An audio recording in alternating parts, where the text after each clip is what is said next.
राखी धागों का त्योहार, राखी धागों का त्योहार। रक्षाबंधन कच्चे धागे के पक्के रिश्ते की ऐसी कहानी, एक ऐसा त्योहार जिसे दुनिया भर में रहने वाले हिंदू, सिख, जैन मजहब के पैरोकार हर साल सावन के महीने में चांद की 14वीं रात को मनाते हैं और ये 8 दिनों तक चलने वाला त्योहार होता है। हिंदू मजहब के मानने वाले इस ईद को अहम और रिवायती मानते हैं, जो भाई बहन के मुक़द्दस रिश्ते की अलामत है। रक्षा का मतलब है हिफाजत और बंधन का मतलब होता है धागा या रिश्ता। इसीलिए बहनें अपने भाइयों की कलाई पर एक मुक़द्दस धागा, जिसे राखी कहा जाता है, बांधती हैं और साथ ही भाई ये अहद करता है कि वो अपनी बहन की हिफाजत करेगा। राखी बांधने के बाद भाई अपने बहनों को तोहफे से नवाजते हैं। ये त्योहार हर साल हिंदू कैलेंडर के मुताबिक पूनम को मनाया जाता है। रक्षाबंधन के मनाने का तरीका ये है कि अलग सुबह सभी घर के अफराद नहा धोकर साफ सुथरे हो जाते हैं,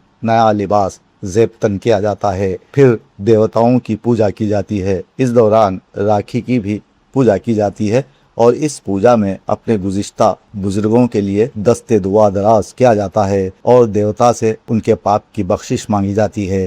राखी सस्ते और महंगे बाजार से मिल जाते हैं, जो धागों से ही बनाए गए होते हैं। ताहम मजहबी हिदायत के मुताबिक राखी की तैयारी में उम्दा धागा इस्तेमाल किया जाना चाहिए और इसमें सोना, जाफरान, रेशम या संदल समेत दीगर कीमती तरीन अशिया का इस्तेमाल पसंदीदा ख्याल किया जाता है। राखी की पूजा किसी भी वक्त की जा सकती है, लेकिन ध्यान और ज्ञान के साथ, ताकि भगवान से निर्वाण का हुसूल मुमकिन हो सके।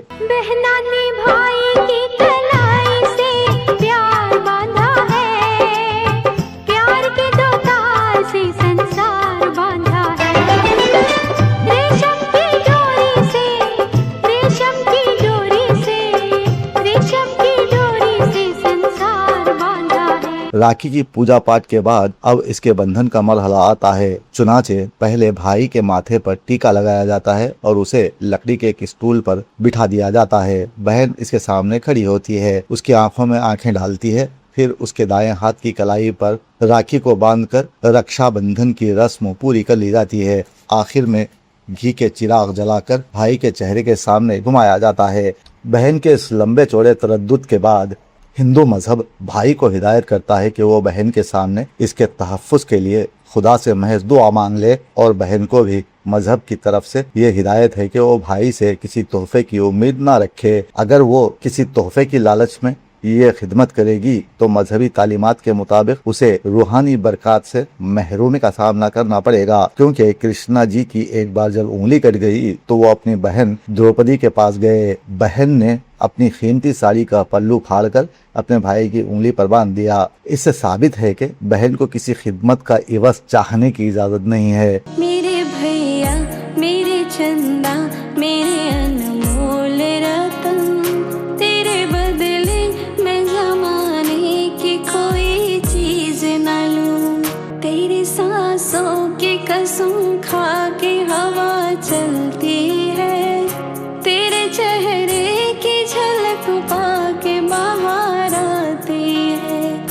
एक पल भी मेरी नजरों से जो तू ओझल हो, हर तरफ मेरी नजर तुझको पुकाराती है। मेरे भैया, मेरे चंदा, मेरे अनमोल रतन, तेरे बदले मैं जमाने की कोई चीज न लूं। फी जमाना फिर भी कुछ भाई अपनी बहन को तोहफे देकर उसे खुश करते हैं। हिंदू मजहब के मुताबिक राखी उतार देने के बाद भी खुशबख्ती का इस्तियारा रहता है। चुनाचे राखी को उतार देने के बाद भी उसे अपने घर, दफ्तर या दुकान के किसी कोने में रख दिया जाता है। राखी बंधन है ऐसा, राखी बंधन है ऐसा। राखी बहन भाई के मजबूत अटूट रिश्ते की तजदीद करता है। हर साल एक बहन अपने भाई, खा वो खूनी रिश्ते वाला भाई हो या मुंह बोला भाई, इसकी कलाई पर कच्चे धागों से बनी जो राखी बांधती है, वो इस पवित्र रिश्ते की याद दहानी के लिए होता है। इसकी तजदीद होती है। रक्षाबंधन उन बहुत से हिंदुस्तानी त्योहारों में से एक है जो हमारे माशरे में निस्बत इक़दार को बहाल करने में नुमायां किरदार अदा करते हैं। ये एक बहुत पसंद किया जाने वाला त्यौहार है जो मुल्क भर में बड़े जोश खरोश से मनाया जाता है, बल्कि ये मुल्क में फिरकावाराना हम आहंगी और मेल मोहब्बत का पैगाम भी देता है। गंगा जमनी तहजीब की अलामत भी है, जिसको उर्दू अदब से शायरी तक सराहा गया है। उसे मुल्क की खूबसूरत तहजीब का नमूना माना जाता है। आज राखी के पेश नज़र हिंदुस्तान भर में इस त्यौहार को रिवायती जोश खरोश से मनाया गया। इस त्यौहार पर फौजिया मुगल ने क्या शेर कहा है कि यूं ही देखूं जो राखी को तो ये रंगीन डोरा है, यूं ही देखूं जो राखी को तो ये रंगीन डोरा है, जो देखूं गौर से इसको तो है जंजीर लोहे की।